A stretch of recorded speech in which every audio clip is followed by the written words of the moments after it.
Hello students, today we will start a new chapter of history, the making of the national movement, that is from 1870s to 1947.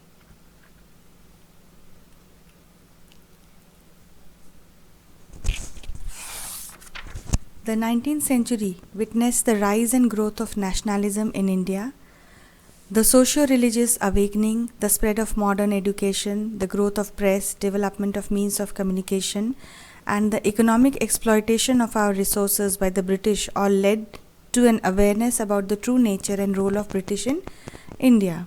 The policies of the British created discontent and unrest among the masses.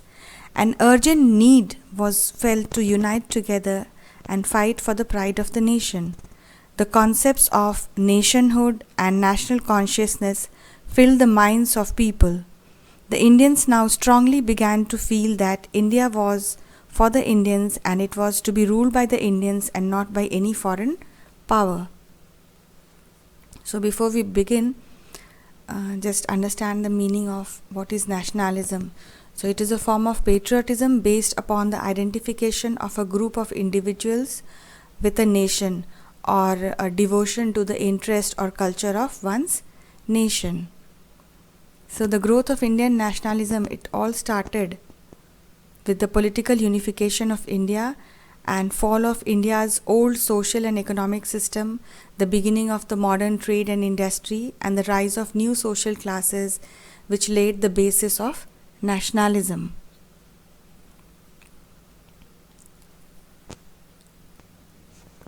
And all the people, irrespective of class, color, caste, creed, language or gender,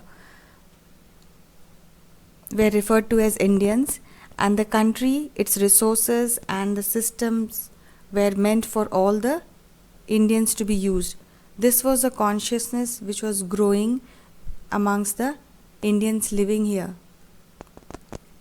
With this came the awareness that the British were exercising control over the resources of India and the lives of its people, and until this control was ended, India could not be free, or it could not be for the Indians. So this consciousness, it began to be clearly stated by the political associations which were formed after the 1850s, that especially those which came into being in the 1870s and 1880s. But before we go into this, let us understand the factors which were responsible for the rise of Indian nationalism. So the first one was the economic exploitation. The British, who initially came as traders, gradually established their monopoly over the economic resources of India. They turned India into a supplier of raw materials for the British industries. The harsh economic policies of the British ultimately led to the decline of Indian indigenous handicrafts and deindustrialization. The excessive demand of revenue led to the ruin of the peasantry and the laborer class. The policy of land settlement led to the starvation of farmers. There was a drain of India's wealth and economic resources. India witnessed several famines in quick succession during the British rule. So these were the points of economic exploitation which led to the rise of nationalism in India. Then the political causes. The British gradually established their political control over the whole of India. This resulted in agitation among the ruling princes and the Nawabs. There was also unrest among the middle and lower classes of people. Consequently, there were many peasant revolts, tribal uprisings, military mutinies, and finally the revolt of 1857. The failure of the revolt made the people realize that only a united effort from the Indians would oust the British from India. Then we have the religious and cultural awakening. The religious and cultural movements of the 18th and 19th centuries aimed at reforming the society of social evils and revival of India's rich traditional heritage. The reformers like Raja Ram Mohan Roy, Swami Dayanand Saraswati, Swami Vivekanand, Ishwar Chandra Vidyasagar, and many more, encouraged people to do away with those practices and customs that marred the intellectual development of Indians. They made the people aware of the rich and glorious past of India. They criticized the policies of the British in their writings and journals, and the Indians soon realized that to regain their self-respect, it was necessary to throw the British out of India. Then the administrative unity of the British. To facilitate the administration of a vast country like India, the British introduced uniform civil, judicial and revenue reforms in the country. Uniformity in administration was also necessary for a better exploitation of the Indian natural and manpower resources. This uniformity in turn also resulted in unification of the people in India. So, the administrative unity of the British gave a strength to the Indian people and united them. Now they all united against the British rule in India. Then the development of means of transport and communication. The development of post, telegraph and railway lines also helped in the promotion of unity among the Indians. People could now travel easily from one part of the country to another. They could intermingle, communicate and discuss their common desire for freedom. Development of press was another important factor which led to the rise of nationalism and helped in uniting the Indians. So all these numerous journals, papers and articles were written and published by the nationalist leaders. These papers helped in the spread of the idea of unity, patriotism, nationalism and freedom. They openly criticized the policies of the government and thus exposed the true nature of the British. The important papers were the Amrit Bazar Patrika, Kesari, Maratha, the Indian Mirror, the Hindu, the Tribune, etc. Then spread of modern education. The British had introduced English education in India as they wanted to prepare a class of Indians who would support them in their policies and also help the British at lower levels of administration. But the spread of modern education had a reverse effect. It provided the Indians a national, secular and democratic outlook. The Indians began to appreciate the principles of democracy and equality. English education proved useful in developing feelings of nationalism. The Indians took inspiration from the American and French revolutions. The English language, became a common language of communication for the people of different languages. So all this was done by the Britishers for their benefit, but unknowingly it was helping the Indians to unite. Then the development of vernacular languages. Modern education and knowledge of English was available only to a certain class of Indians. The majority of Indians were unaware of the nationalist spirit that was flowing in India. The national leaders like Dadabhai Naoroji, Sir Syed Ahmad Khan, Bal Gangadhar Tilak, Justice Ranade, etc., they all advocated the development of vernacular languages to promote feelings of patriotism among the masses. Vernacular, as you very well know, is the local language spoken in a particular region. Writers like Premchand, Rabindranath Tagore, Muhammad Iqbal, Bankim Chandra Chatterjee, Subramanya Bharati, Vallathol and others promoted writings in vernaculars. The development of Hindi, Urdu, Bengali, Malayalam, Telugu, etc. helped in the development of nationalism among the masses. There were certain immediate factors responsible for the rise of nationalism in India.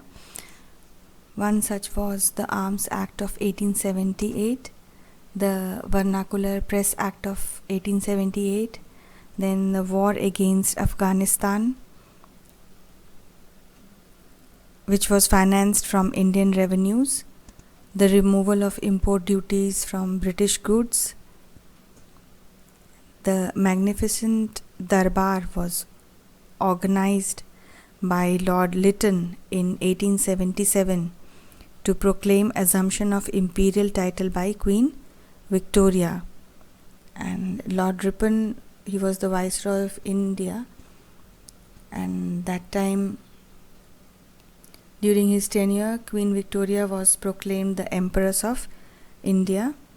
So a very magnificent darbar was organized in her honor.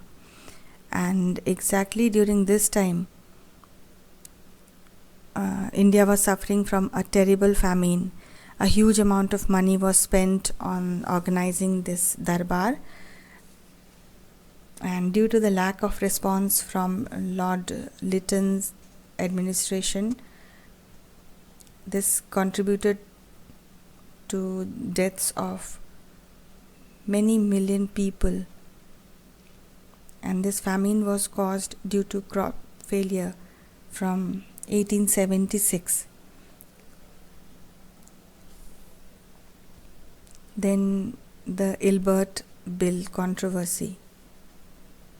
So the Arms Act, it was passed in 1878, which disallowed Indians from possessing any arms, but there were exceptions for the Europeans. The Vernacular Press Act was passed in 1878. This act empowered the government to confiscate the assets of newspapers, including their printing press, if the newspaper published anything objectionable. So the act, it imposed restrictions on the newspapers and journals published in Indian languages. And the Arms Act, it forbade Indians from carrying any arms. Then we have the Ilbert Bill. Lord Ripon's law member Sir Courtney Ilbert introduced a bill called the Ilbert Bill. The bill allowed the Indian judges to try cases involving the Europeans.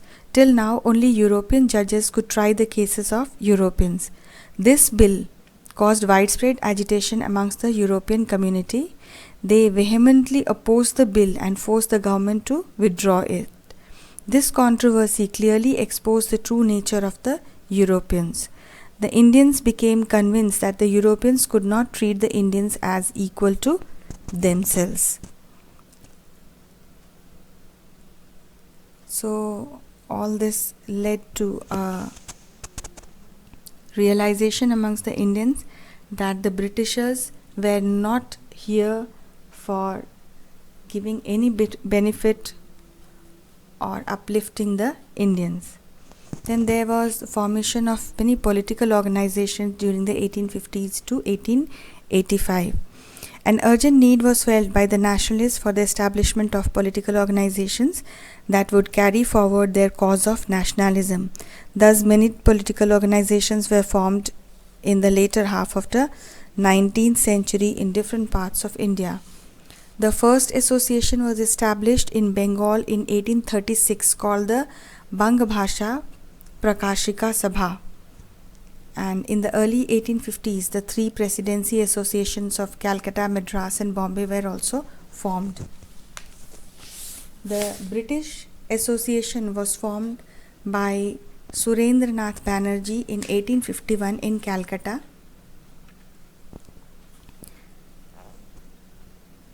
The Bombay Association and the Madras Native Association was also formed in 1852.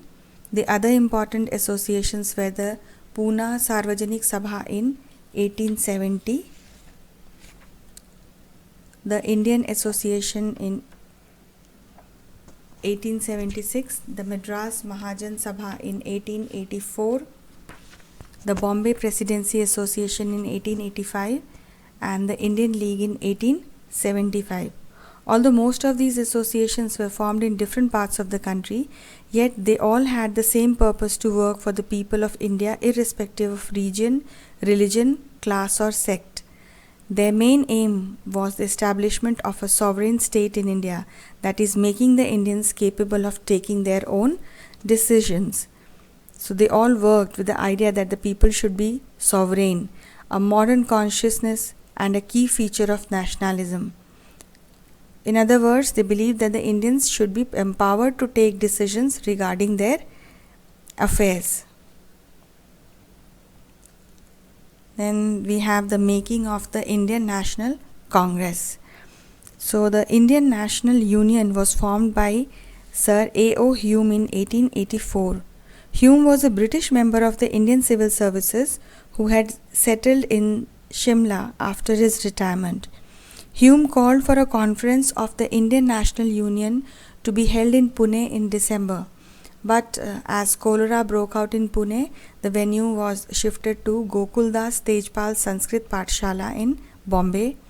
The first session of the Union was held from 28th to 30th of December 1885. In this conference, on the suggestion of Dadabhai Naoroji, the name of Indian National Union was changed to Indian National Congress. The first session of the Indian National was presided over by W.C. Banerjee.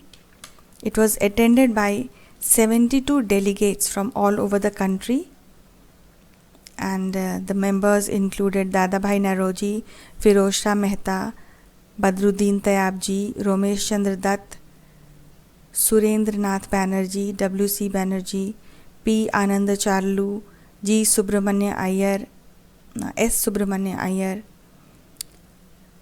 Rahmuttu Sayani, etc. And the early presidents of the Congress were mainly from Bombay and Calcutta.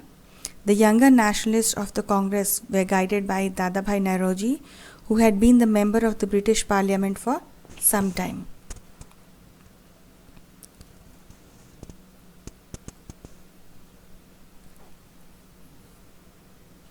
Every year, a session of the Congress was held in different city and with a different president. The Congress mainly discussed the problems being faced by the countrymen. It formed action plans to get concessions from the British on important issues related to public interest. It laid emphasis on the eradication of differences based on race, religion, or creed. So it was a retired British official, Sir A.O. Hume, who played a very important part in bringing Indians from various regions together and helping them form the Indian National Congress in 1885, which led the fight against British in India. So in the early years, that's the first 20 years, the moderates were very liberal in their objectives and thoughts. So the Congress was led by a group of people who were termed as moderates in its early 20 years of working.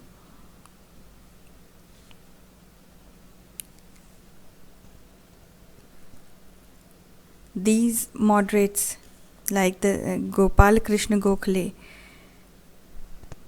who was one of the important leaders of this group, they believed in the goodness and justice of the British. They thought that British would be kind and humble towards India once they got to know its true state of affairs. The moderate leaders relied heavily on making humble appeals to the British through petitions, speeches, and articles. And the main demands of the moderates were greater number of Indians in administration and government, legislative council to have more members, the council to be given more power, and introduction of legislative councils in all provinces, Indians to be placed in high positions in the government, Indian civil service examination to be held simultaneously in England and India, repeal of Arms Act, freedom of speech and expression, the army to have Indians at higher posts, cut in military expenditure, reduction of revenue, more funds for irrigation, abolition of salt tax, improvement of condition of workers in plantations, protection of Indians residing in foreign nations, to stop the sufferings of the people residing in the forests, and also to stop the drain of Indian wealth to Britain. So these were the demands of the moderates in the early 20 years of the Indian National Congress. To justify their demands, the moderates wrote in articles in newspapers and journals. They tried to expose the true nature of British to their countrymen. They had a firm belief that their moderate demands would be accepted by the British. But later on, towards the end of the 19th century, many young leaders began to question the working of the methods and policies of the moderates. These leaders were led by Lala Lajpat Rai in Punjab, Bal Gangadhar Tilak in Maharashtra, and Bipin Chandra Pal in Bengal. These leaders opposed the policy of petitions and resolutions and laid stress on self-reliance and constructive work. This group of leaders came to be called as the extremists or the radicals. They demanded Swaraj or freedom from the British rule. Tilak declared, "Swaraj is my birthright and I shall have it." The extremists advocated the radical methods of strikes and boycott for the fulfillment of their demands. Bal Gangadhar Tilak used religion to arouse the feeling of national consciousness. He organized Ganapati and Shivaji festivals to spread the sentiments of patriotism among the countrymen. And as you should know, that the trinity of Lala Lajpat Rai, Bal Gangadhar Tilak and Bipin Chandra Pal, it became famous as Lal, Bal and Pal. They became the ideals of future nationalism. They vehemently criticized the policies of the British government through their papers Punjabi, Kesari and New India respectively. So, in the initial years of its formation, the Congress was mainly an organization of the educated and upper class sections of the society. But gradually, it assumed a national character, and the middle class, the workers, peasants and laborers also became a part of the national movement. But all this happened, it became a mass movement after Mahatma Gandhi joined the Indian freedom struggle. So for today, we have studied till here. Please read the chapter so that you get to know other points also written in your book. And in the next video, we'll be studying about the partition of Bengal, the Swadeshi movement, the formation of Muslim League,